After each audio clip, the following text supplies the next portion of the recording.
Hello, everybody, and welcome to All Nicked Up. Of course, we're broadcasting from the greatest city in the world, well, adjacent, but we are we are broadcasting live from New York City suburbs, upstate. But we're here though. We're all here. Got another great show planned for you tonight. We're gonna break down the current win streak the Knicks are on. They're on a 4-game win streak currently. Three on the West Coast. They have not lost. They've been on a West Coast trip and they've won all three of those. So we're going to get into that. So let me bring the guys on and we'll discuss all this other stuff. Ty, Joe, what's up? Family. What's family? Good. What's good? Yes. It's been a fun week. I think whenever they're winning, it's a fun time. Most definitely. Little bit we have a little bit of some little issue that arose again that we got to talk about, but I don't think it's going to derail things too much. Let's just be honest. When Brunson's in the lineup, you feel like they have a shot every night. I couldn't remember. I can't remember the last time I thought that way about a Knicks team. Maybe when Melo was here, he always gave you a shot, even though the team wasn't that good. You have a player like that. Some nights they can steal you one, but this is a better coach team than I think he ever played on. And yes, I did say that. They are definitely built in Tibbs' image. And I mean, he has his type players, so the team is very much a reflection of him. And this trip has been pretty revealing in a lot of respects. And we'll get to all of it. We're going to break down all of it, get into the good and the bad. But, I mean, 4 games in a row, 4-game win streak. Have a chance to sweep the West Coast tonight. They play the Denver Nuggets later on tonight, which I'm kind of worried about because we destroyed them the last time they came. And, they have the best player in the world. Yeah. So it's a tough task, but like I said, I never count them out. So impressions, guys. Ty, I'll start with you. Impressions of this trip so far, and what are your prospects for tonight? What do you think? Well, the first impression is just probably what we've been talking about all season is just the resolve of this team, the absolute toughness of this team has just been on display. I think when that phrase came up, next man up, everybody talks about it. In theory, it sounds okay. You hope that when someone's missing, someone will step into the fray and be a better player or contributor. But nobody's embodied that more than the New York Knicks. Every night you go out, you know that there's a shot that they're going to try to win a game. I can't recall a game where they've actually came out and didn't try to win. There's some teams that have laid down. We see the lackluster efforts of players, just not giving a damn on the floor. I don't think we can ever say that we've seen a game where the Knicks didn't give a damn. We might see them a little disjointed, a little out of sorts, maybe not as organized. But I don't even see them even being tired at any point. Like most teams get gassed and they start to show a little bit of the attrition. I think we might have saw it with the Lakers coming in after LeBron sat during the Boston game, him and both AD. You may have seen then the Knicks seem like they were a little bit not at full strength as far as effort-wise. But, man, I've just been impressed. I mean, I don't think you cannot be impressed with the toughness this team shows, and it just tells you that we got some special talents that know how to play this game very well. And namely, you always got to start with the head of the tail, which is Jalen Brunson.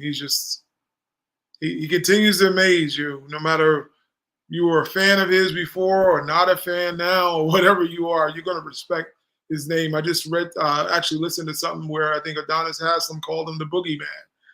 That's how he views him now, and I think the league is starting to take a lot more notice when he comes into the arena that the Knicks are in every game, and you might get your arse kicked by the end of the night if you take them too lightly. And you just heard 2 coaches give him extreme flowers on this trip, and Steve Kerr and Mike Brown. Mike Brown said that The only guy he's ever had to scheme hard for was Steph Curry. He said, and what do you do about him? He said he was virtually unstoppable. They threw everything at him they could possibly throw. The kitchen sink, somebody's somebody's dog got thrown at him. I mean, I don't care what it is. Literally, when you see him coming into the gym, it's going to be a long night. And I always say that he's that one player that he has to lose. You're not going to just beat him. He's going to lose the game himself. But you're going to have to – I don't think no team can throw something at him that he kind of does not at some point figure it out. And that's what special players do. They figure it out even when they don't have it going. They just find ways of winning. And Jalen Brunson, along with his supporting cast that is the Knicks, have just come out. They've rallied behind this coach, and they rallied behind their best player. And, man, it's been impressive. It's been impressive. I mean, maybe the teams aren't the echelon that people think that they're facing. I mean, I'm not sure some people put a little asterisk next there. They played Portland or, they played Sacramento. Sacramento's one of the better teams from last year. They're still, vying for a spot in the West Coast, Western Conference right now. Golden State was the one I think most people kind of said, well, let me think about it. We might get blown out. I mean, we know in the threads, I was probably the only positive one that said, well, if we do this, this, and that, and if we had OG was the thing. I was like, well, we got a shot. Everybody's like, nah, we're getting blasted in Golden State. And you know what? OG was obviously out. We'll talk about that at some point probably. But, Brunson was in. Deuce was in. They just embody everything about their best player. Toughness, grittiness, getting up off the mat, getting knocked down, keep getting up, keep coming, they're just relentless. So there's one thing we've learned about these New York Knicks is that people should wish that we don't get healthy, because they get anywhere near the maximum health they can get. There's not one team that wants to face this team. And that's including, I don't care what team you are rooting for that's the top echelon now, Boston, Denver, whoever else. You do not want to play the New York Knicks at full strength in a 7-game series. Because if you don't beat them, they're going to beat the hell out of you. And you won't be ready to win nothing in the next round by the time you're done. Because they're an exhausting team. Yeah, I mean, I can kind of co-sign everything you said there. Joe, what about you? Have you noticed anything on this trip that stood out to you? A lot of what Ty just said. And as usual, you hit it right on the head. So I really can't talk too much about the players. That hasn't been said before. These guys have risen to the occasion. They've played strong. You've had guys like McBride that come out and put a performance like that. It just makes you feel good in your heart, man, seeing him come out and do that. So I'm going to look at the other side of the coin here, because I think he really eloquently covered the players in this. Thibodeau needs his flowers, man. A lot of these players stepping up and playing the way they do has to do with how the ship is captained also. Yes, it's professionalism, but that is the job of the coach, to get people up and to play beyond their abilities when needed, or to step up and to take every game seriously. And he's done that. This guy's been without 60% of his starting lineup for how long now? And we're still in the 4th spot right now with a realistic shot. I don't know how likely, but a realistic shot at the 2nd or 3rd seed. I was reading a piece in the Post, I think Mike Vaccaro was writing, saying basically this is probably his best coaching job that he thinks he's ever seen. That the award of Coach of the Year usually goes to turnarounds in teams that have gone from 20 to 40 or 40 to 60 wins or that kind of thing. But talking a little bit more about how this may not be an award winner for him. He has won the award twice, but this might be his best coaching job, considering all of the adversity and still maintaining the performance and everything like that. I mean, he's caught a lot of daggers from this crew, myself included. Even though I love Tibbs, he's caught daggers for me too. Mm-hmm. He's been Caesar on the steps with one hanging out of his back with my fingerprints on it more than once. Give the guy his props. he's got his team playing. He's got his team playing hard. That whole next man up mantra, that comes from the top down, instilling that in people and making them believe in that. And you got guys that are stepping up. Precious Achiuwa has stepped up tremendously in the last month or so. McBride, that performance was brilliant. I loved seeing that. Yeah. It makes you feel good seeing that. I just really want to see this team at full steam. I don't know that we're going to get it. I don't know that we're going to get this team at full speed. But like Ty was saying, dangerous, man. I mean, really, really dangerous. If the wrong team hits us at the wrong time, it'd be like running into a buzzsaw if this team was anything near full strength. So it's exciting times. I think they have a chance at winning tonight, but I also agree, Eric. We took it back to the shed. The last game we played them, and I'm sure they remember that. So that is a very, very, very, very, very good team, defending champions, led by a 2-time league MVP. So if they don't pull it out, it's still been a great road trip. If they do pull it out, it's a great road trip. So be there tonight, rooting, watching the game, and we'll keep our fingers crossed. Yeah, I think that has been the biggest surprise to me has been the consistency that we've seen. Even when they've lost players and they haven't won those games, their style, the way that they approach, everything is the same with them, and it's been very cool to watch. So I'm hoping that this continues even when the guys come back. Like I said, when you're reingratiating players back into a team, especially key players, sometimes it's hard to do that. But yeah, they've looked fantastic, and I think they have a shot tonight. Like I said, as long as they have Brunson, I think they always have a shot. But we'll see. Denver's a really good team, and they've been playing really good basketball. So we'll see exactly how that works out. But the elephant in the room, right? So I put OG Anunoby play because we got him back for a little while, and then of course, 2 games, and then now of course we have the elbow's flaring up again. Anyone who's injured a joint and had to do this, this could happen, right? You can have little setbacks like this after when you're trying to get back to normal. And it happened to me, so I know people are freaking out about it, and I'm like, you should be a little concerned, but I wouldn't freak out. I think he'll be all right eventually. It just might be a matter of what can he take at this point going forward for the rest of this year. I don't know. But I put on the tag, are we concerned or not? I gave mine. I'm really not that concerned. I think he's going to be fine. But I guess what level of concern would you have if you have any of it? Joe, what do you think? Okay. So if the injury is what they say the injury was, the spur? If this is truth, if there was irritation from a spur, right, I'm not worried about it. But if it was irritation from a spur and he had that much time off, and they were obviously probably giving him anti-inflammatories and steroids and stuff to bring that inflammation down, if that's all true, then why did he get injured as badly as he did right away? So this comes down to something that Ty's been beating for a long time.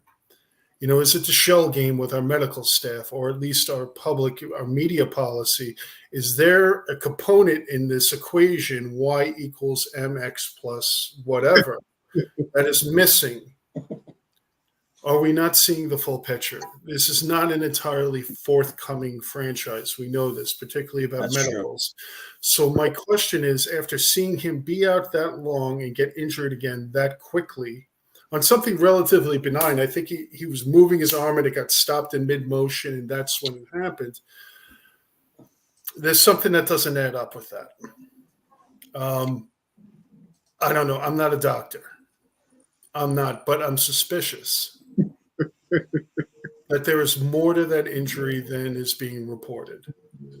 Just Yeah. like I think, and I think we all think at this point, it's Randall's labrum that's involved. Yes, I agree. So there's something rotten in Denmark. It's not the cheese. In Denver. Yeah, something rotten in Denver. It's not the cheese. It's our media policy and our medical staff. But I know, Ty, you've been beating the drum on this in the the feed that we have, the three of us. Yeah. Something doesn't add up. If there is a partial tear in that elbow, that's a different animal. That is something that's very concerning. So, again, I'm very concerned because I think that there is, this is like the shadow world that we're dealing with. I think there's something else with this injury than a spur and irritation from the spur. Mm-hmm. There's like some Voldemort kind of stuff going on behind. It's not. I don't know. So yeah, I'm concerned because I think we're getting a line of BS as far as what that injury is. Honestly, so I have no idea how bad this is. Is it a partially torn UCL? I don't think because he just had, like I said, because he just had surgery, and you don't really know about how you're going to respond until you actually play. You could do everything right. Yeah. And then, right. So that's kind of where my head's at. I'm not saying I disagree with you because this is the Knicks. So I totally understand that. The way I'm looking at it right now is if there was a spur, and I've had spurs before. I had one on my shoulder, and it was irritating my rotator cuff badly. So you remove the spur and the irritant, and you handle the inflammation, and the situation's done. If that's all it is. At that point, with the medical attention he's getting and probably the pharmaceutical interventions that he's getting, that should be over by now. I guess is what I'm thinking. Like I said, not a doctor, but suspicious of why it's this affected this far away. If it was simply a spur and the irritation that was being caused by the spur. Unless the spur was causing damage to a tendon or a ligament. Yeah, I don't know technically what the problem is this time. No, and you're not going to because they're not going to let you know what it is. Yeah, they don't know the whole thing. I know. I already know what Ty's going to say on this. But go ahead, Ty. Say it. Go ahead. I already know. Whatever is normal that most normal teams do when it comes to injuries, just throw that crap off the 51st floor. Because the Knicks are not ever, ever, ever telling the story about what an injury is to one of their players. No. We joke with tongue in cheek sometimes, but I said, well, look, Randall's probably out for the year. I mean, are we not like close to the end of the year? I don't think he's playing again. I mean, they can bring him out with his big coats on and his Louis Vuitton jackets and sit him on the bench. That's all great window dressing. That's what we're seeing is a lot of window dressing. When you look at OG, now just a little edification, OG has been known to be one of those people who don't play through pain. That's one of the knocks on him is that he has to feel 100% perfect before he plays. And this could be an Uchi Owie kind of thing. He might have a Ralph Tresvant in his elbow. He's just sensitive. That might be what we're dealing with here, that he just has a low threshold for pain, which is fine and dandy. But, however, when we watched him reach and every play was an ouch and an ooh and he just was grimacing so much, and I'm like, that dude might be done for the season. Because when they first said that he was sitting out, I posted right on the page a set of eyes staring like, what's coming next. You already know what's coming next. He's going to be out. And sure enough, what did we hear from Wojnarowski? We don't know when he's coming back. He's probably hanging out with Derrick Rose because we didn't know where he was 4 years ago, too. And he's like, oh, where did Derrick go? We don't know. Nobody knows. Nobody knows what's going on with OG Anunoby. But when you start hearing these timetables that are like misty timetables, when you hear the word indefinitely, or we It's have the worst. win, when those two guys, both Randall and OG, right now, I'm of the mindset just don't even believe they're playing because there's no evidence to show you. Mitchell Robinson, he broke his foot? Is that what happened with him? And Yeah. he's back sooner. He's back before Randall and OG. Well, that was the other thing with him, if you remember. With Mitch, they said he was out probably for the year. Yeah, they did say that. That was the crazy thing of that whole story, because then we're like, oh, he's coming back? Like, what are we doing here? The league was like, no, he's really coming back. We're not even going to give you the insurance policy. He's coming back. Yeah. But OG and Randall, we've heard weeks. Weeks have turned into months. OG came back for 2. Well, really, OG came back really for a game and a half, because you started noticing the shot selections, the corner shots that he normally would hit. Those things look like I was out there shooting them. They were just terrible. They just were missing the mark altogether. You could say maybe he's out of rhythm, but the first game he was not out of rhythm. He came out and he played very well that first return game. But it's like the UFOs started landing all over the court when he was playing the second game. He looked noticeably uncomfortable. He just looked like he couldn't be himself. So when you start hearing that, then you heard about the rest, and then the rest turned into, well, we don't know when he's coming back. I'm of the mindset he's not coming back. He did say the MRI came back clean. He's really yeah. Tibbs did say that the MRI came back clean.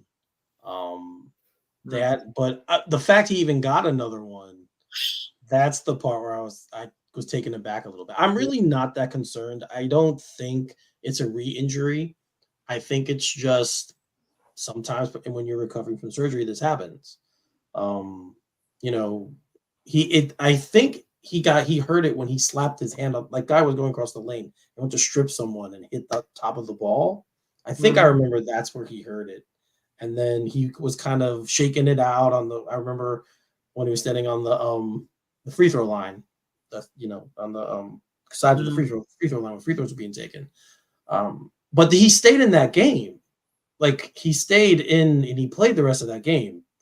So I don't know. It's like you said, this is the Knicks. Historically, this is what happens. And then they say something and then the guy's out for the year. It always happens. Like, oh, we got 2 or 3 weeks, and then we never see him again.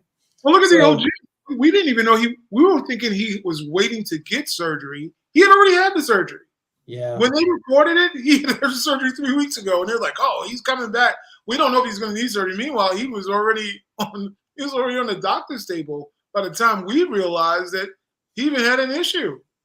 I don't know. It's just some bizarre. Well, not bizarre. It's par for the course, I should say, for the Knicks. It's just I have no faith that what they're telling us is the absolute truth. I think he could be literally out for the season. Right. So one of the people who benefited from OG being out was Deuce McBride. This dude, that game he had the other night was a revelation. Like, he really was a revelation. I mean, I've always liked him and I always thought he was good. Yeah. I didn't know he had that kind of a game in him. He's very much he's a little bit like RJ in the fact he's unflappable. Nothing seems to bother him. He could be playing great, he could be playing bad. You couldn't tell the difference. Like, things I saw and things that I think are important to play in a city like New York, he has those. So his line from was Monday night. From Monday night was 29 points. He was 6 of 9 from 3, 5 of 6 from the line, 9 of 13 overall. He played 47 out of 48 minutes. So both him now and Josh Hart are playing entire games. And but McBride at the end, they interviewed him. He sounded like he could play another 50, another 48 and be fine. Like, he's unbelievable athlete. I keep saying, and I hate bringing up football, but he was a football player and just built differently. Football players are just built differently, and it showed, man. So, Ty, we've been talking about McBride for a while. We both liked him coming out of West Virginia. We kind of get on Tibbs sometimes for not developing guys. What kind of credit do you give him for the player McBride's become? A lot, probably. I mean, when you think about just the confidence alone he's shown in McBride, that alone is, building up a player. It's all about at that level, or at this level we're talking about, it's all about obviously the work ethic and the talents there to begin with for you to even reach that point. But the confidence is what separates a lot of the guys once they get to this point. And he's always instilled this whole belief in Deuce. We've seen some glimpses of Deuce. He's had those kind of games where he's been a replacement player and he's come out and played, really good. And then we won't see him for another four months, because they would bury him on the bench. But he was always having stints in the G League where you see these phenomenal numbers getting put up, but it never quite translated into the league. But you got to give him credit for believing in this kid and instilling that confidence and finding the right places to use him. I mean, if you want to talk about coaching and giving Tibbs his flowers, that move, putting him into the starting lineup, might have been his best move as a Knicks head coach. As far as I'm concerned, when you think about strategic-wise, to put that guy in, and we all thought probably at the tip of the game was like, oh, well, he's there just to guard Steph. That's who else was. What else were you thinking he's going to do? Outscore Steph? Nobody had that on the bingo card. You're like, no, he's going to probably go in here. He's probably going to have 3 fouls before the quarter's over, and he's going to sit his ass down. That's pretty much what I was thinking is going to happen, because the league obviously is going to give light skin all the calls. But man, when I tell you, he was like, the hell, I get a check from the NBA just like you get a check from the NBA. I'm not one-dimensional, We had talked, Eric and I talked about, I said, man, when Emmanuel Quickley was, even when he was playing, I said, if Deuce ever figured out some of the things that Emmanuel Quickley did, like far as scoring-wise, because that's really what it all came down to, I always felt he managed that position a little bit better as a backup player, backup point guard. Not that he's a savant at that position, but I just felt like he had these winning intangibles he did during the game. You're going to get either a defensive stop or, once again, we saw this year a blow-by dunk that we didn't know he had the athleticism to do. And now we're seeing the timely shooting that's been going on for about 2.5 months now. Yeah. It's just he comes in and he's locked in and he's taking these shots. We just didn't see the scoring outburst that we saw against Golden State. But, credit to Tibbs when you talk about finding a guy and making a guy into something great. Deuce McBride, a second rounder, an afterthought in a lot of people's eyes when you think about the pecking order of our young talent coming in. You would probably have said RJ. You would have said Obi. You would have named off 4 or 5 players before you got to Deuce McBride's name. But meanwhile, Deuce still here on probably one of the best contracts now that the front office has extended. And he's only going to get better. He's 22. 22 years of age as a second rounder. This is about as equivalent as stealing Mitchell Robinson in the second round. Who would have thought you'd find a guy like that that's now become a clutch shooter and someone you can depend on to come into the game and have no fear and play both sides of the ball? I mean, yeah, credit to Tibbs. We get on him about a lot of stuff, but believing in Deuce McBride, this might be one of his crowning achievements of a player. Yeah, I mean, I agree with everything you said. He definitely has shown his willingness to stick with him. He said the other night in the post-game, Tibbs was like, we liked him coming out of college. So it was a player that he really liked and wanted to coach, and the development has been there. I mean, we can talk about sometimes how he gets bogged down. Tibbs gets bogged down in what he wants from players. But this guy was his type of player, and he's just taken him and made him better. So Joe, he's good now. Do you think this is his ceiling? Do you think he can get better? Is there another level we could see from McBride? I don't think I'm qualified to answer that because I never thought I'd see what I see from him now. To be honest with you, and I was going through this last week saying I did not expect this from him. And I've said that on a couple of shows where you see the progression and then you get Upstate Joe on. He's like, I didn't see that coming. And then there's another one And guess what? I didn't see that either. And I didn't see the performance in Golden State. So, yeah, non-infallible. So I don't know how far he can go with this, but it's been fun to watch, man. I love, when we were talking about the trade and everything that happened, and, you could tell, like, with you, Eric, the idea that we were losing homegrown talent was hard to reconcile. Mm-hmm. And I think that's always been all of our dreams. I mean, I've been talking with you guys since like 2010 about the Knicks, about home growing kind of our own talent and building a team and everything like that. And that was the ideal state. And it hasn't turned out that way. But when you look at our homegrown guys, it's basically him and Mitch now. Yeah. Yep. So at least we have some example of seeing the young pup grow up and seeing the little puppy with the big paws turn into the big puppy with the big paw, big dog with the big paws. I mean, he's playing fantastic. And the fact that he plays the other side of the ball so well means that he's going to get Tibbs' trust and he is going to get minutes. Mm-hmm. I thought that was going to be Grimes too. That whole thing, like, I don't know. Things wound up the way they wound up, but it's been exciting seeing him play. I think he's really filled the quickly gap that we were all concerned about after the trade. And, he's not a real point guard, but he can fill in. Yep. Bring the ball up, dump it off, go through the offense, and he's finding his spots and he's hitting his shots. You can't say enough about the young man. And I know a lot of people have felt really strongly about him since he's come on, even before he emerged this season. I remember Derrick Rose, who was losing minutes to him at one point, says, I can't possibly hate on that kid because of who he is.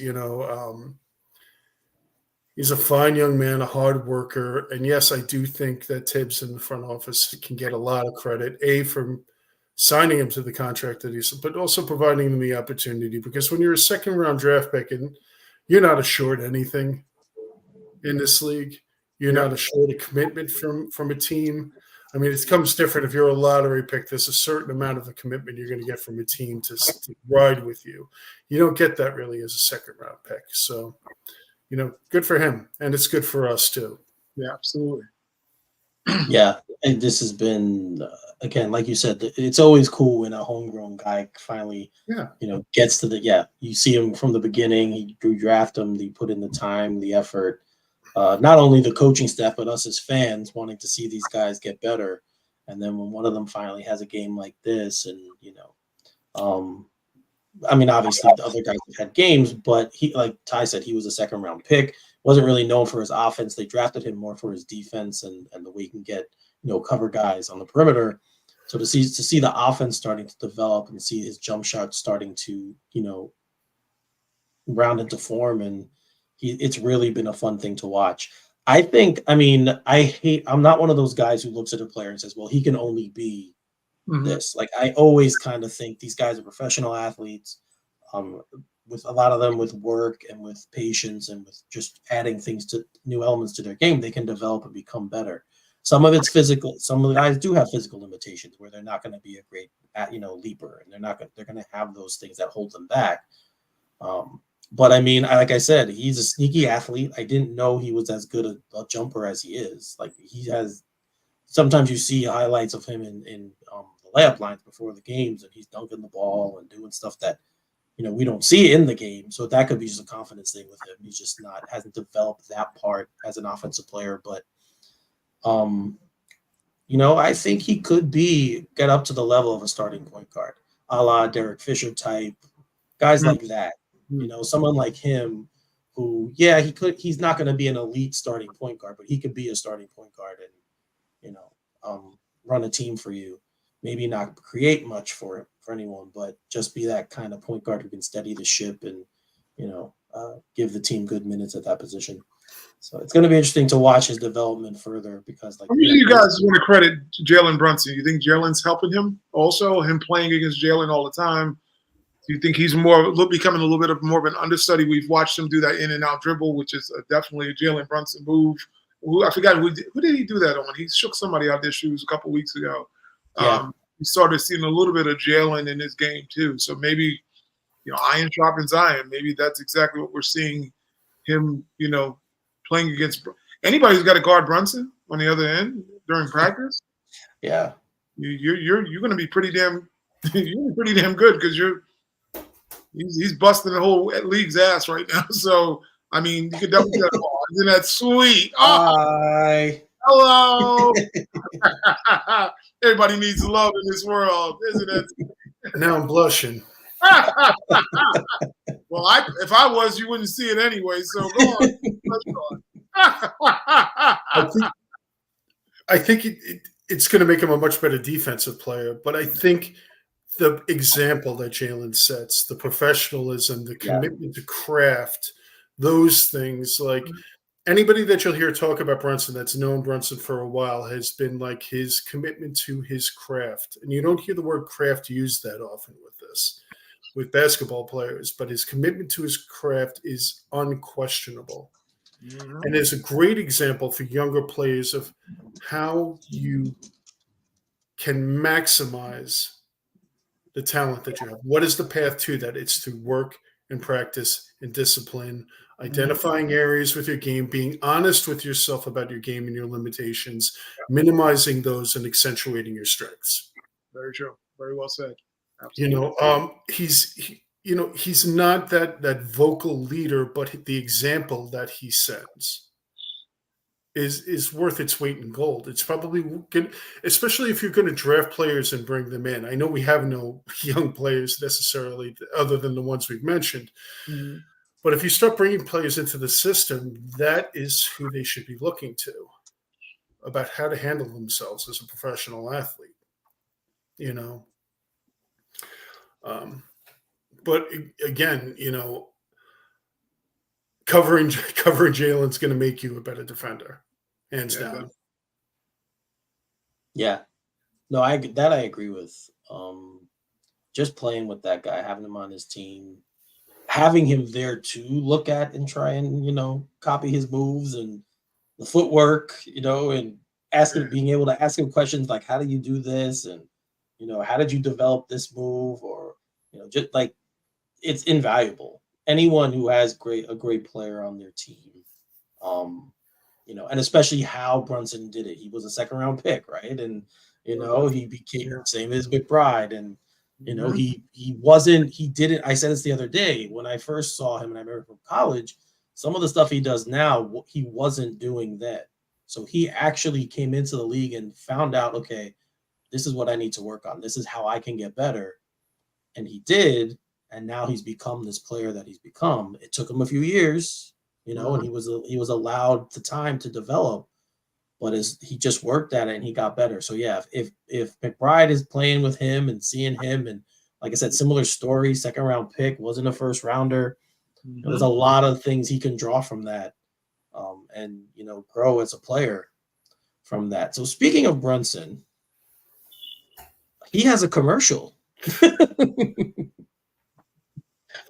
And man, it's an interesting commercial. I was watching it, and I sent it to the guys today because I was like, look at this.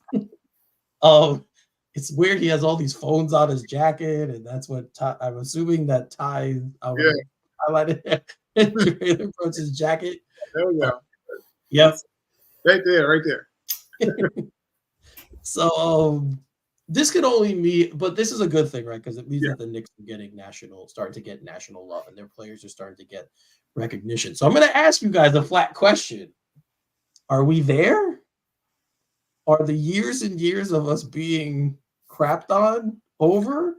Have we finally gotten there? I think we are. I think we finally.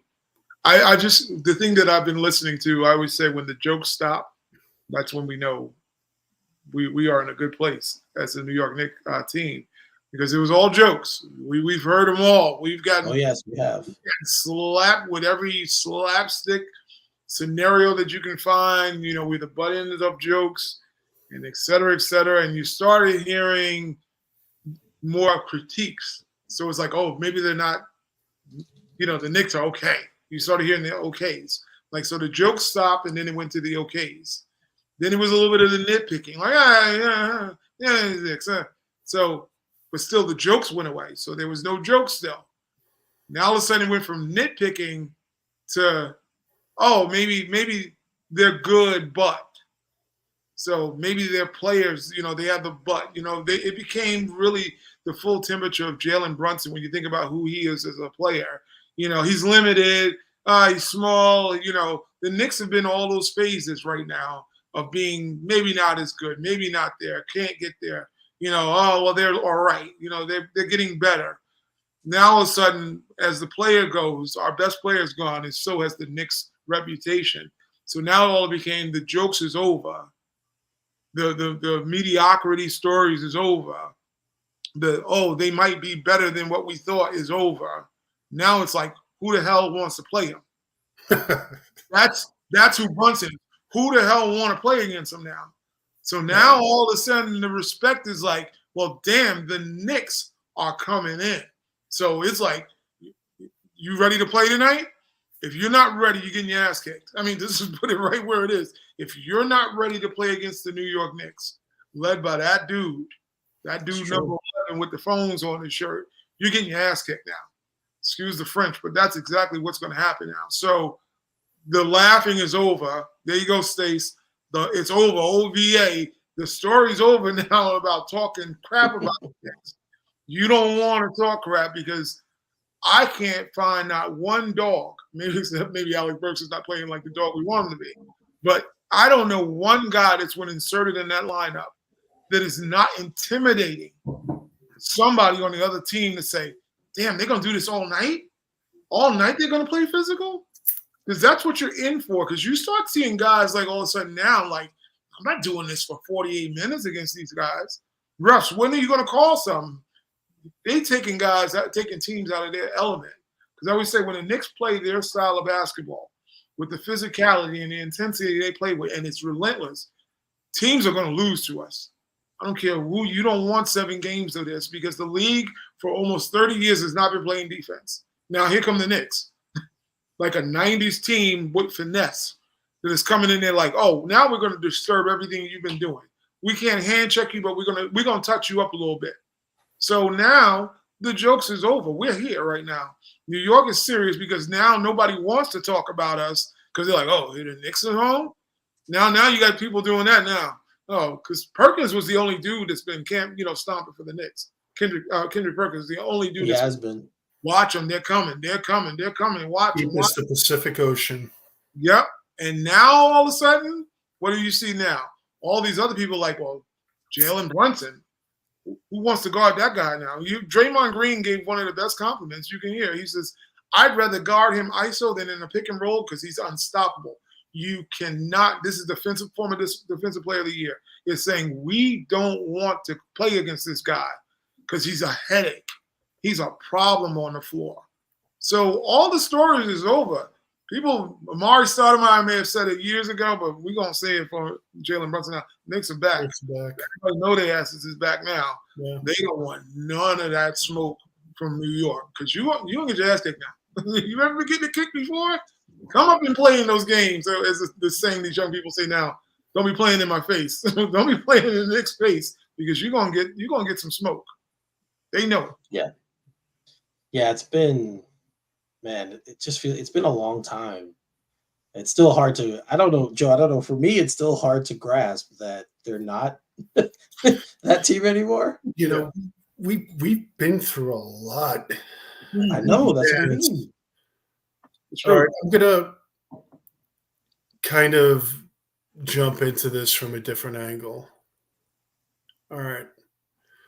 So one of the lowest points, I think, as a Knicks fan, was coming off the Phil debacle to Porzingis leaving, to Steve Mills taking over, to losing out on Kyrie and Durant after all of that, having Dolan on TV talking about how good we're going to do in free agency, and just that deflating feeling of Jesus Christ, how far can we go down? Because we had become such a laughing stock. Yeah.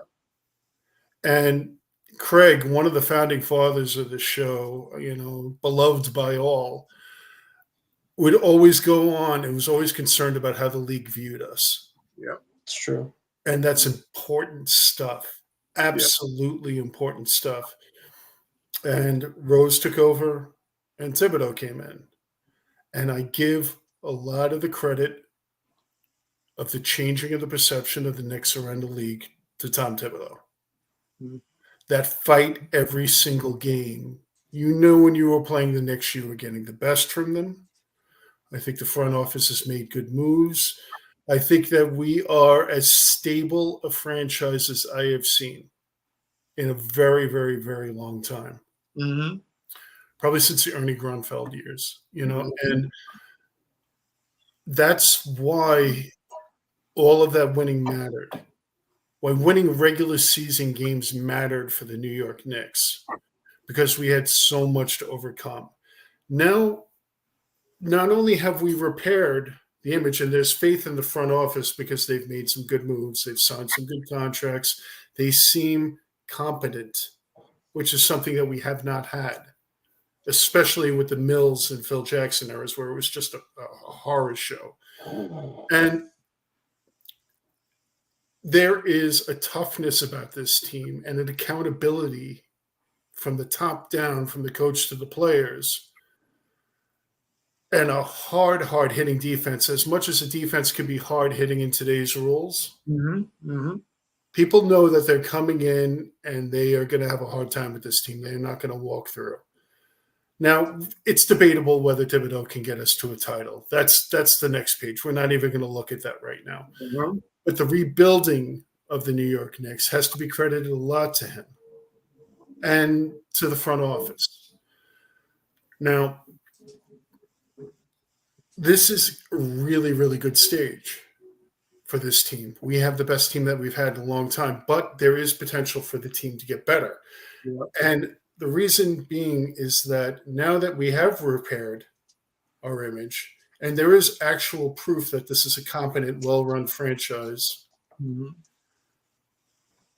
If I was a star player looking at this team, you're seeing Brunson, you're seeing Randall, but what I'm seeing is a team full of role players that are going to fulfill all of those other aspects of the game around what I do. Yep. There's a lot of bricks and mortar in here. Mm-hmm. There's a lot of what you need to build a real championship team. If I'm a really elite player, I'm looking at guys like DiVincenzo. I'm looking at guys like, pretty much anybody on our team, if you think about it. These are people who play defense, who rebound, who box out, who give maximum effort. Josh Hart, for God's sakes, Hartenstein. A lot of these guys that are even coming off of our bench, we just talked about McBride. Like, we have a lot of the components that turn a very good team into a great team. All that other person has to do is arrive. Mm-hmm. And they already have all the pieces around them that they need. That's so right. I think that is going to be very enticing. And we do have the assets to somehow, even through the building of this team, we still have all the assets to actually get that person. Like, it sucks that they're injured now. Yeah. But that doesn't dampen what the future of this team is. Mm-hmm. You know what I mean? It just sucks for now. Yeah. Past right now, things are looking really good. Yeah. Like, really, really good. Well, I am glad you went there because I'm going there now.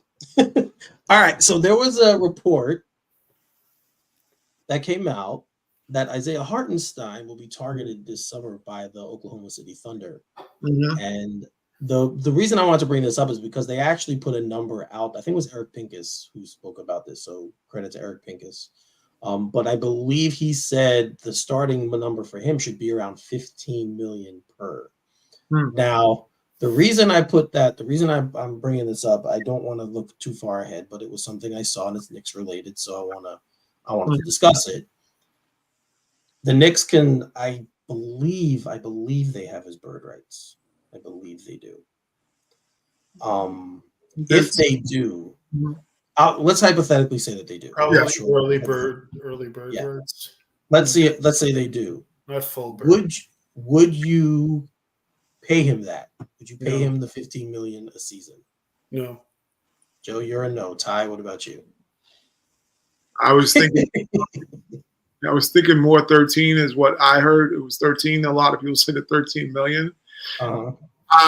I just think that you may have to pay him. I'm like looking at what he brings to the table, and it just seems like he's just a center, and we work in a centerless league right now. His importance to what we see.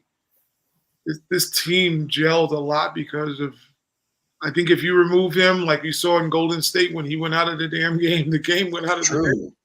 That's true. I think he's become. I get the injury part. That's my main concern. Is never the number. It's his health. That's really the biggest concern for me.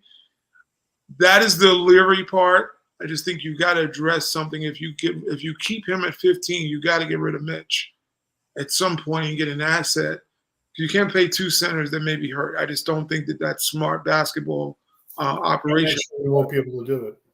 Yeah. So he's just very. I've been stomping the yard for iHeart all year long, telling you about his importance, the passing. He's definitely. I already brought it up again. Our best passer on the team. That dynamic of how he just pulls out the defense from the middle, and he's just a great talent. I don't think that number's crazy given the numbers that we see. You got a guy like Jaylen Brown making. I mean, he's making money that he just shouldn't be making. I'm sorry. There's no justification to give him that kind of contract, no matter how great the Celtics are playing. They should call that dude Wall Street. Oh man, well, Black Wall Street. If you want to be technical, I was talking all about Black Wall Street. But I mean, come on, that dude, man, that's a lot of money. But if I look at the pecking order on this team and say who are the important players, especially given that Randall and OG are out, it's been Brunson clearly. DiVincenzo's clearly been excellent with the shooting. You got to bring in Josh Hart, obviously, because he's just been an all-around dog about everything. But, man, I have a hard time when going to the third person, as great as Josh is, if you don't got iHeart anywhere, this streak does not even exist in January because he was playing some incredible basketball where the numbers were like, wow, what the hell was Mitchell Robinson doing? If this dude was on the bench, he should have been started. It should have been a reversal of roles because you saw him when healthy. He's getting these astronomical double-doubles and blocks. Was it like the one game he had like 5 blocks, 18 boards, 15 points? And it's like, why the hell is this guy not starting? And Thibodeau was the one that made this confession. Like he was cutting another Usher album. He says, he says, basically, I just cheat iHeart out of minutes because he technically should be starting also. So when you start hearing these things, Mitch will be a very hard sell to move. I don't think you can really move him, but I don't think you can just come off of iHeart because of the number. If anything, the concern is the health. I wouldn't mind the $15 million. It just, is he going to be healthy for the remainder of that contract? If you extend him like past 3, I don't know what he want probably a 5-year contract. That's the risk. Yeah, longevity of the contract. What he brings this team offensively to me, it's just enough. I hate to say, this comparison is so like lofty because Jokic is so great, but that's what he brings for the Knicks. He doesn't bring the ball up like Jokic does, but his ability to pass in the half court and find cutters and set the screen, the bump screen, hand off the ball, and then he does so many things that don't get noticed in the box score. And I wish there were a way they could keep them both because I feel like when both are healthy, they complement each other really well. But yeah, I agree with you guys. It's hard to pay that much money to the center position when neither one of them is like a dominant scorer. or a guy who's gonna give you points in a conventional way. I'm not talking about Robinson gets a lot of offensive rebounds and putbacks and things like that. He does score, but yeah, it's a tough, and like you guys say, definitely the health is a factor. So it's a tough decision to have to make. But on the flip side is, if they don't keep him, how does that hurt the team? Like, how does that change the dynamic of the team? My thought on this is the reason I said no really quickly is a lot of what Ty said. You're not moving Mitch. Yeah. You can't pay both of them. There are other people that are going to come due. Eventually, you're going to have to make a decision on Randall. You're going to have to pay Brunson. Like the financial dynamics of this team will change. Yes, the injury is a concern. When you put all of that together, it's going to hurt. It's going to be like, breaking a toe. I mean, it's going to suck. However, what I think they should do, they have 2 first-round draft picks this year.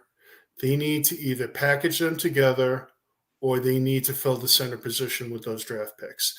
They need to get some young kids that can run up and down the floor, rebound, and block shots, because that's what Thibodeau wants out of them. And you could find those players later on in the first round.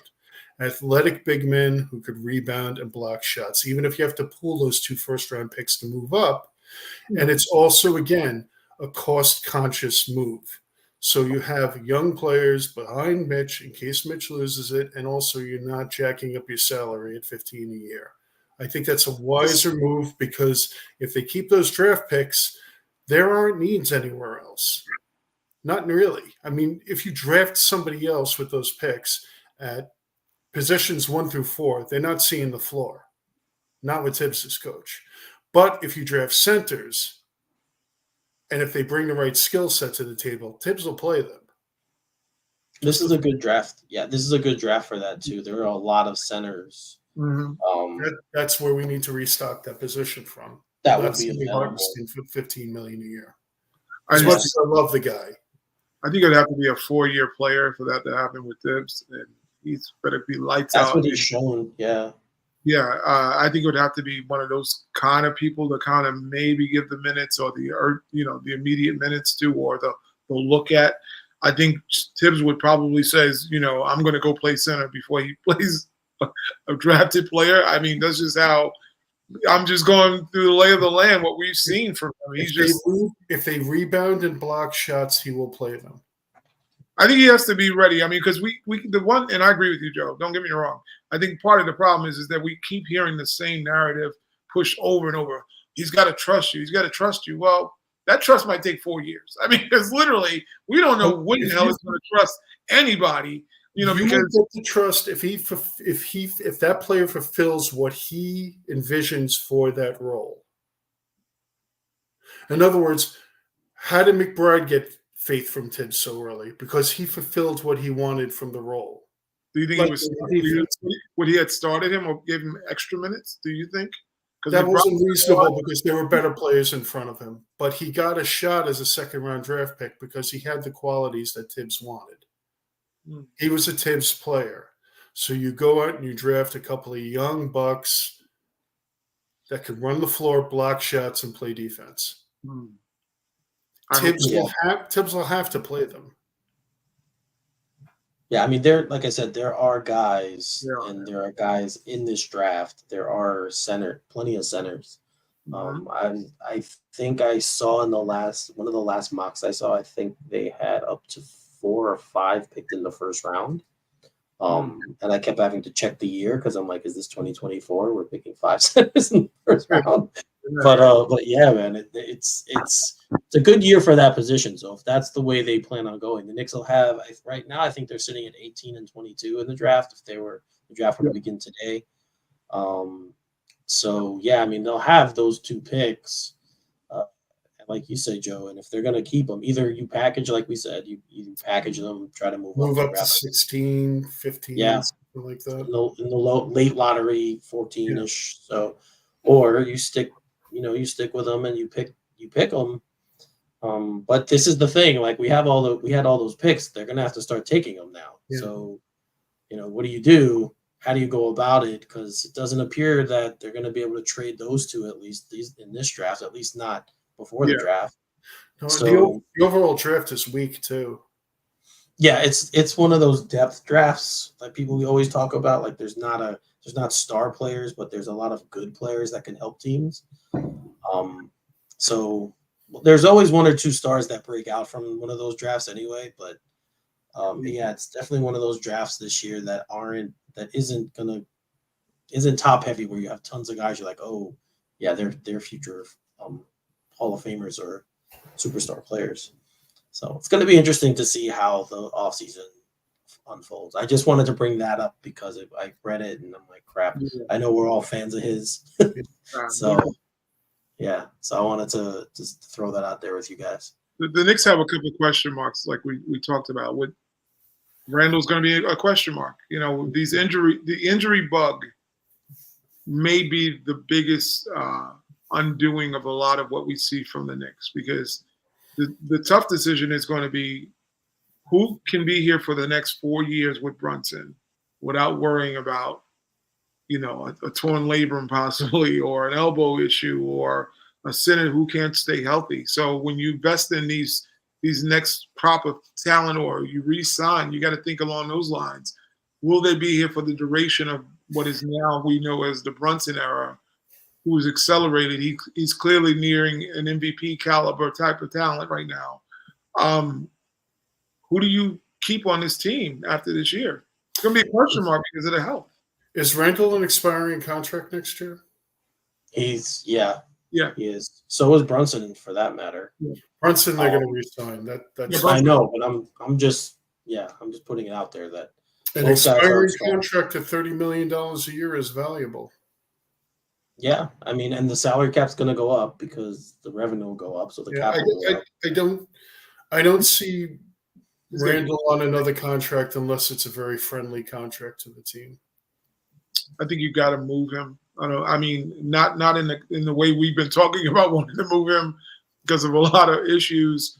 I just think this injury is the one issue you may move him for, because this is so much unknown with this injury. We've seen 2 years in a row he's not to his own fault, but he's gotten injured at the wrong damn time for 2 straight seasons now. And we always talk about it. What is the best availability?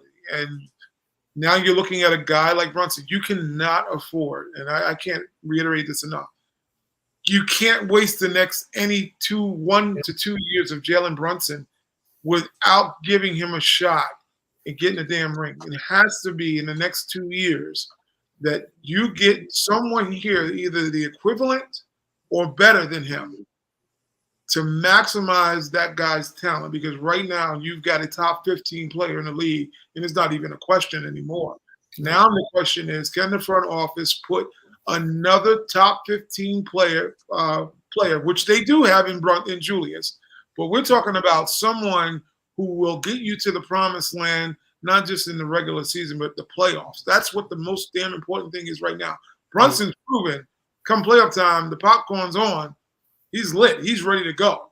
So the question mark has always been Julius. You can't have another question mark next to Brunson in the next 2 years, like, oh, will be healthy? Oh, can they do it in the playoffs? Those can't be question marks moving forward if you plan on trying to, 1, win big, and especially 2, if you're trying to win a title.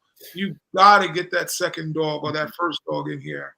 And I don't buy Julius ever being that person. And with the health issues now, you got to make some decisions that are going to be tough to stomach maybe, but trading him is going to be one of the answers. You're going to have to get rid of him. I agree completely. I've been a Julius supporter, probably resident Julius supporter on our crew. My concern with him right now is that injury is an injury that he's going to take with him for the rest of his career. That shoulder is always going to be vulnerable. And is he going to be able to play the type of game that he is the most effective of, which we've seen a sample of that this year? Probably not. He's not going to be able to lean in with that shoulder and plow people over anymore. So Julius is going to have to be part from a salary cap perspective, if nothing else, of whatever trade occurs to bring in that other player, because you're not going to get a player of that caliber as a straight free agent. No. Like the Nets did with Kyrie and Durant. That's not going to happen. There's going to have to be some kind of a trade, and he's going to have to be a big component of that trade to make the dollars work. Fortunately, we have plenty of other assets, but that's what I see as the future of Julius Randle. I will thank him for his service. I will always appreciate him because just like Tibbs, he played a big role in changing the image of the Knicks. Absolutely. He also contributed a large amount to that. But it's not. I mean, it's not. The landscape for players, free agents wise, is not looking good. So you're right. It's going to have to be a trade. I just don't know. Again, it's going to have to be a trade of a player who isn't happy where they are, which seems to be how all guys get traded now. But that's what. I mean, that's what it's going to. And everyone was like, "Oh, first they were saying Towns. Well, Minnesota's good now, so." Towns tore his meniscus. Yeah, but please, meniscus is nothing. For a big man, it's more than Just ice them up. You're good. You'll be fine. I think Patrick Ewing bags. You're good. You're good. Giannis and Luka are the two players I would say that you watch in the next couple of years to see how they feel about their teams. Definitely Dallas would be the one. We've talked about Luka off camera, but that's the only things I could see that if you're going to make moves, it has to be for a caliber player like that and a disgruntled player because free agency is no more. I mean, unless you believe in Donovan Mitchell. I mean, that's going to be the next guy up that you can maybe sign. His contract, I think, coincides with Randall's tenure. He will be a free agent at the same time. He could walk on and you don't sign Randall. I mean, that's always an option also. But I think you would want to get the person in here that you're trying to build your future with immediately and not wait another year after this year. So it has to be part of some sort of trade package. I mean, I don't know. I mean, Giannis would probably be the excellent fit here because of how they play, the style of basketball and the talent around him. With Brunson, they would be lights out. I don't think nobody want to play ever against them. But you got to do something with Julius. I mean, I love him. He's been great for this franchise, whether we like him or not. Some of the things that he does, but you gotta you probably got to move off him. Brunson has 3 years. Give him 3 years. That's it. He's 20. He's gonna be 28 in July. Brunson will be 28 in July. So you figure he's got 4 years, maybe longer, depending on his game is going to age well. You would think, but he takes a beating. The falling down is where he takes needs to be. Maybe take less charges. It's really not that important. I think he's wired to he gets on those getting. I will say if we wind up with Luka somehow, Mark Cuban's going to blow his brains out. That's what I mean. That's a pipe dream. Luka's going to have to say, "I want to go to New York." Well, I'm only going to go to New York. He's a free agent sooner than you know, though. If we wind up pilfering both Brunson and Luka from him, it's over for Mark Cuban. He's going to do a Kurt Cobain. I mean, it would. You're not lying because it'd be so great to watch him lose his damn mind after that tank job he did with our pick. But oh man, that'd be sweet revenge. I just don't. But I'm just saying, I don't know where. I don't think you could ever trade for Luka. I don't think the power comes in. No, he'll never trade Luka. His player has the opt out. The opt out is when the power shift changes, where he says, "Well, you either go to New York, then that's where that can happen." It's not listed in his contract breakdown, but I think it's one of those details within a contract, one of those specialty details within the contract that he had written in. I don't see it when I look at just the breakdown of the numbers and the years and when his option comes. But I think it was something like that he has in there that he can exercise if he wants to be out. I mean, I would love to get him. He's my type of player. Talks crap, backs it up. That's those are the kind of players I like. So I'm good. I'd be great with him. big shot. I mean, yeah, I think there are times he could be a little grating with the way he plays, but I mean, him and Brunson have already played together and they like each other. So And dude, you flat out put the ball in the hole. yes, he can. He can score points, and he'd be huge here. Like he would be, forget it. So, but that's a ways away. Yeah, we got 2 more years for that, folks. Everything's a ways away. So, seemingly. Yes, including not a ways away. The health of this team. Oh God, man. The OG thing getting set back was that not one. Ideal. That's not what you want. Yeah, that one kind of bit a little bit worse than him going out injured. It's the fact that he came back and now we're like, well, what the hell happened? And now, we're seeing, I always say Brunson's now Allen Iverson. We have an Allen Iverson situation in New York where now you're asking him, which this team is better than that Sixers team offensively. So I'm not. Yeah, offensively. Bad, but you're asking him to overcome odds. I would say he's more like Jimmy Butler with Miami right now, more than that AI, because AI didn't have really a team. But you're literally sitting with Jimmy Butler, that's Jalen Brunson, and you're asking him to kind of drag a team to the promised land. And not saying he's not capable. It's just if you go up against that top echelon of talent in the playoffs, the only thing you're going to do is get a heavy dose of trapping Brunson and making somebody else beat you. That's where it's going to suck. Yeah, I mean, I don't know. I think Randall will be back. I just don't know what version of him we're going to get yet. That's the only thing. I just don't know how effective he's going to be. And it would suck again for him, but if he has another bad playoff, people aren't going to care that he's coming back off injury. They're going to be like, dude, you suck in the playoffs. And that's going to be it. They didn't care when he came back from the ankle, which was a courageous act on his part. Yeah. With how bad that ankle was. But still, court of public opinion, baby. Yeah, this will be the third time that he craps out in the playoffs, so they're not going to care. I think that ankle last year was like the Knicks fans just saying, all right, we'll give you this one. That was just that. That's all it was. All right.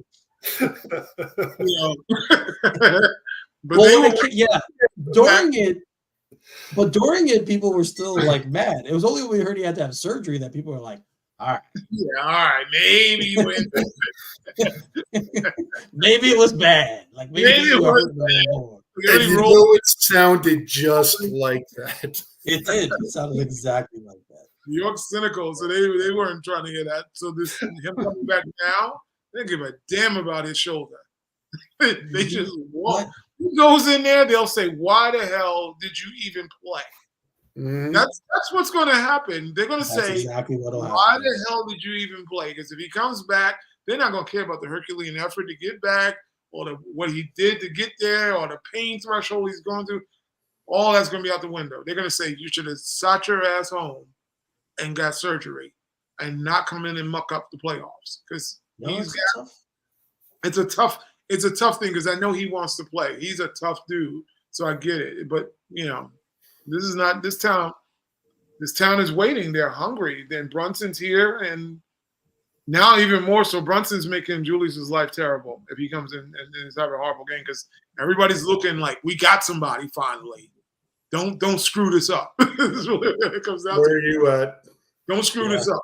Yeah, it's A-Rod. And I wonder when the honeymoon's going to be over for OG. That's the other thing. I'm wondering. People right now are still like, hey, he's hurt, whatever. I'm just waiting when his honeymoon's over. People are going to be like, damn, this guy's over. I'm wondering how Thibodeau, if it's true about that low pain threshold, how the relationship with Thibodeau is going to go over time. Yeah. Well, we know what happened with, what's his name? Yeah. They just got traded. What's his name? Grimes. That was the issue. Tibbs said he was basically solved his toilet tissue. Basically, that's what the story was. He didn't play through an injury. Well, he said he couldn't play, and Thibodeau was like sitting there, "You can't play." He was express mailed out of here. The front office will have to step in on that because he's their prize acquisition. They didn't invest all of that for Thibodeau. That's the only thing that's SHIT on him. Yes, that is the only thing that's going to save him.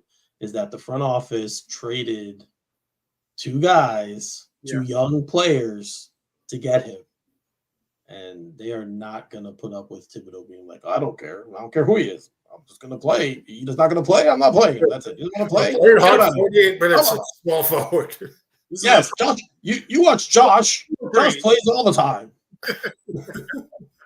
This is the true trade anyway. It's not even OG. Precious is now the new OG. Please, are you serious? We got Precious or Chua. We don't need OG. But yeah, the knock is that before he came here, it was said in Toronto about his threshold. He's more like Kawhi Leonard in the sense that he does not play unless he feels on, which is like. Except he's not Kawhi. Except he's not Kawhi. He's not even Kawhi's little sister. He's not Noah. I mean, it's just not. It's not a good look. Hearing that and then watching now what we're seeing. Yeah, we know there's an injury, but then when you're saying is it an Uchiao injury now? Because now you came back, you're like, oh, my elbow, and now you're gone. Well, I will say it did look the second game he played, his shot did look like it was impacted by the elbow. So I'm not saying if he's going to shoot like that, then don't play. I don't want him on the court. Stay your ass in Toronto. Yeah, don't. That's fine. You don't need to play if your shot's going to be, because that's one of the reasons they got him was to hit that corner three. Yeah. So if he's not hitting that shot, then But hopefully, with rest, he can come back and let's see what happens. Let's see what happens with this team going forward. And an elbow transplant. What's coming? Chemotherapy. For an elbow?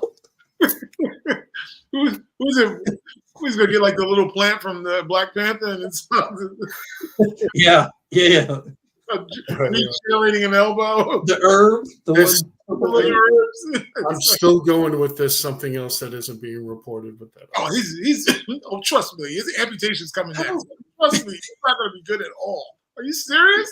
I'm like the amputation and then they'll sign him to the extension. A robotic arm, be RoboCop OG. That's what's going to happen. You serious? Yeah. He's injured. There's something wrong. There's something bad, unfortunately, going on. I hate to say it. But Well, I mean, clearly there's something bad if he's not playing. Like, it's not a good thing that he's not playing. So clearly something is wrong, whether it's just swelling from – right. Whether it's just swelling from, maybe coming back too early from the surgery, whether it's just that.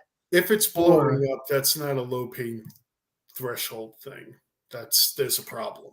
Well, yeah, right. Is it stiffness? Because they said it's swelling up. So is it stiffness too? And because I'm not a world class athlete, but when I was coming back from my ACL surgery, I had periods of that. What he's talking about, where I'd be fine and I'd be able to run and I started playing ball again, and then it would swell up a little bit because it was too soon. So I'd have to, sit back and, so I don't, that's why I said when I heard it, I'm like, yeah, that's not uncommon. It's not something that doesn't happen, but it's the Knicks. So use the language that came out about it.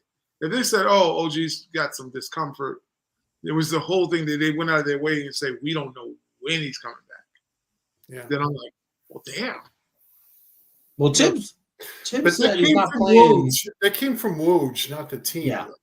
But Woj is the team. If you know about Leon Rose, he only reports to Woj because they're both CAA. So he's the mouthpiece for the media for Leon Rose. You just look that up. Anybody will tell you. No, that's a good point. He's the mouthpiece. So whatever he is reporting, they have said Leon Rose talks to no one but Woj. But I also heard that he might be playing Saturday against the Nets. We can only pray.